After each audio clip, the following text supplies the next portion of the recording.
السلام علیکم YouTube family, کیسے ہیں آپ سب؟ آج ہم لیجنڈ اداکار معین اختر کے بارے میں بات کریں گے، لیکن اس سے پہلے اگر آپ نے میرے چینل کو سبسکرائب نہیں کیا تو میرے چینل کو سبسکرائب کر لیں۔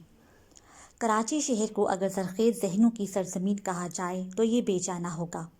یہاں کے باسی اپنے علمی اور فنی صلاحیتوں کی وجہ سے دنیا بھر میں جانے جاتے ہیں۔ ایسا ہی ایک شخص معین اختر ہے جو کراچی میں پیدا ہوا اور پاکستان ٹیلی ویژن سکرین کی کئی سالوں تک زینت بنا رہا۔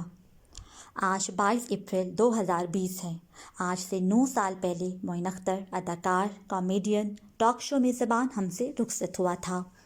معین اختر کو ہم نے سب سے پہلے ایک اسٹیج کامیڈین کے طور پر جانا۔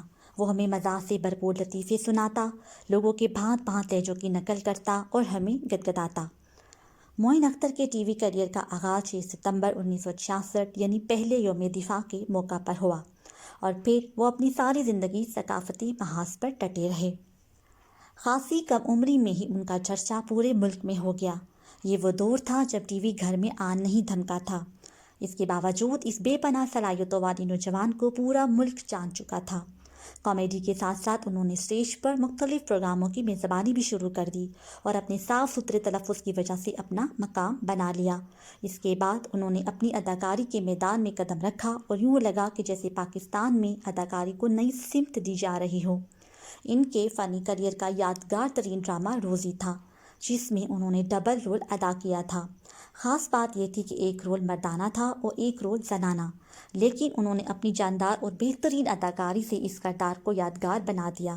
اس کے علاوہ سچ مچ کا کردار جو کہ بچے کو یاد ہے سیٹھ منظور دانا والا، یا ہاف پلیٹ کا بوڑھا شاعر جو اپنے ماضی سے چھٹکارا بھی چاہتا ہے اور اس سے رشتہ توڑنا بھی نہیں چاہتا۔ معین اختر نے ہر کردار اس کمال سے نبھایا جیسے کہ وہ اسی کے لیے لکھے گئے ہوں۔ مگر معین اختر صرف اتنے پر اکتفا کرنے والا کب تھا؟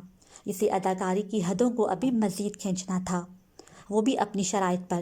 سو اس نے انور مقصود کے قلم کی نوک پر چلنے کی ٹھانی، اور پھر اسٹوڈیو 2.5، اسٹوڈیو 2.25، لوز ٹاک میں اتنے سارے کردار کیے کہ دیکھنے والے نہ صرف خوشگوار حیرت کا شکار ہوئے بلکہ اس کی اداکاری کو دوسرے اداکاروں کے لیے پیمانہ بنا ڈالا۔ شو ٹائم، یس سر، نو سر جیسے پروگرام انتہائی مہارت اور قاعدے سے ہوسٹ کیے اور اپنے آپ کو صف اول کا میزبان بنا ڈالا۔ معین اختر مرحوم کو پاکستان ستارہ امتیاز سے بھی نوازا گیا۔ معین اختر مرحوم کے انتقال سے پاکستان کے عوام ایک اچھے اور بہترین اداکار سے محروم ہو گئے۔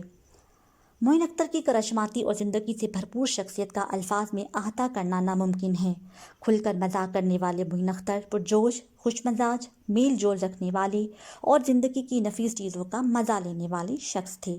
معین اختر منکسر، خاموش، تنہائی پسند اور چھوٹی چھوٹی خوشیوں میں رہنے والے شخص تھے۔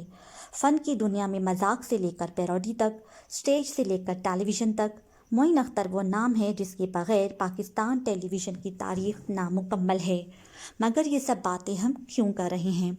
ہم نے کون سا معین اختر کی چیدہ پرفارمنس کو آج کی نوجوان نسل کے اداکاروں کے لیے بار بار ٹی وی پر چلایا؟ ہم نے کب ان کی یاد میں کوئی اسپیشل پروگرام ترتیب دیا؟ ہم نے کب انہیں یہ باور کرانے کی کوشش کی کہ انہوں نے ہماری زندگیوں پر کسی نہ کسی طور، کسی نہ کسی انداز سے اثر ڈالا؟